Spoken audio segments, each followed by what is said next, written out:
Welcome to the Transitions Daily podcast. Transitions Daily is an online recovery group that offers a daily distribution of popular recovery resources accompanied by a secret Facebook group for discussion.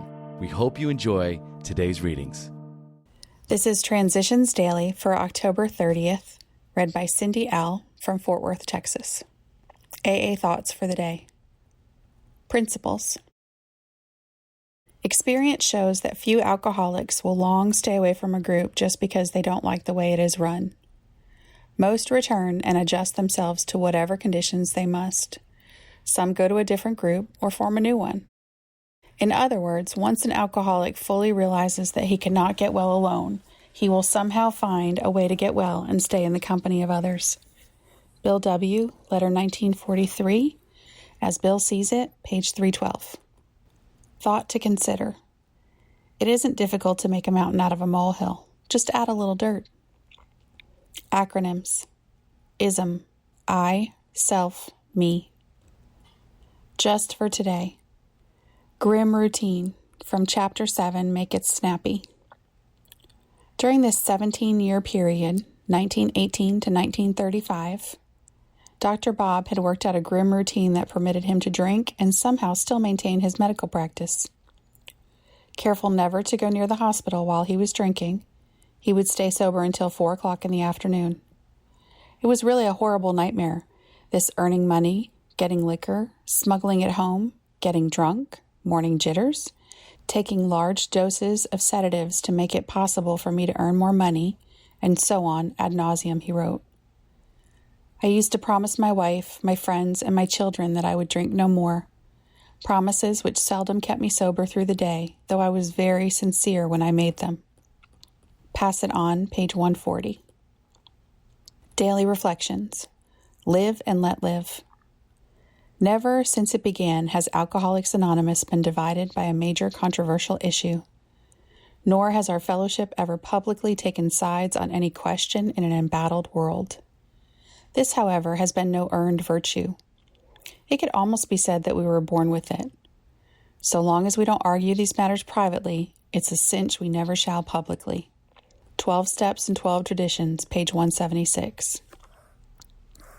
Do I remember that I have a right to my opinion, but that others don't have to share it? That's the spirit of live and let live. The Serenity Prayer reminds me, with God's help, to accept the things I cannot change. Am I still trying to change others? When it comes to courage to change the things I can, do I remember that my opinions are mine and yours are yours?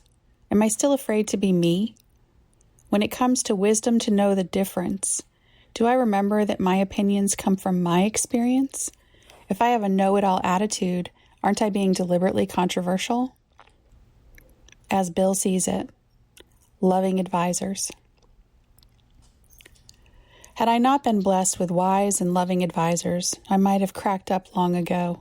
A doctor once saved me from death by alcoholism because he obliged me to face up to the deadliness of that malady. Another doctor, a psychiatrist, later on helped me save my sanity because he led me to ferret out some of my deep-lying defects.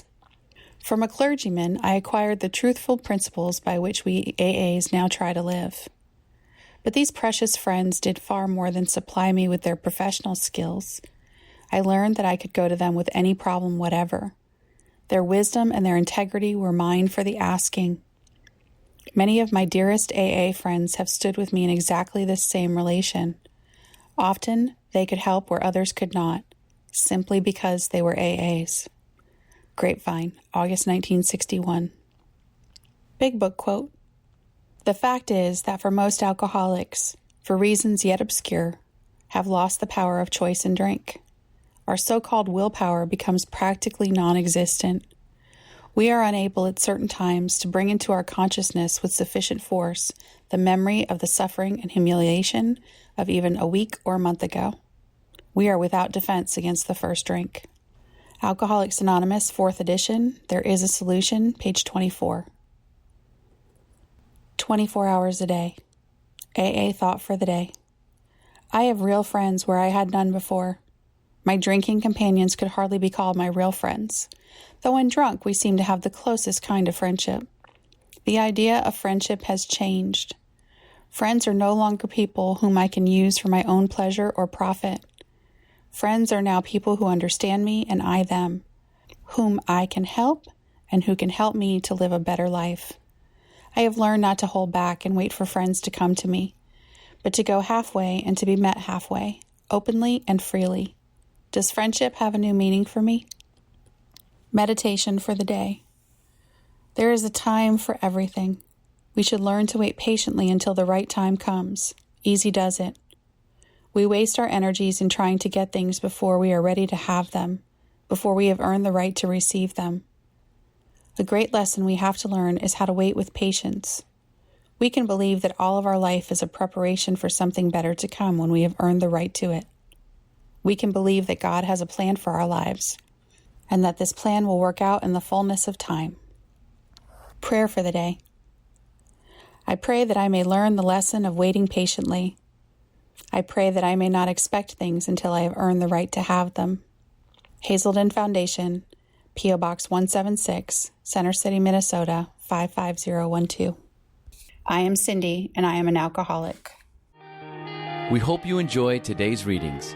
You can also receive Transitions Daily via email and discuss today's readings in our secret Facebook group. So for more information, go to dailyaaemails.com today.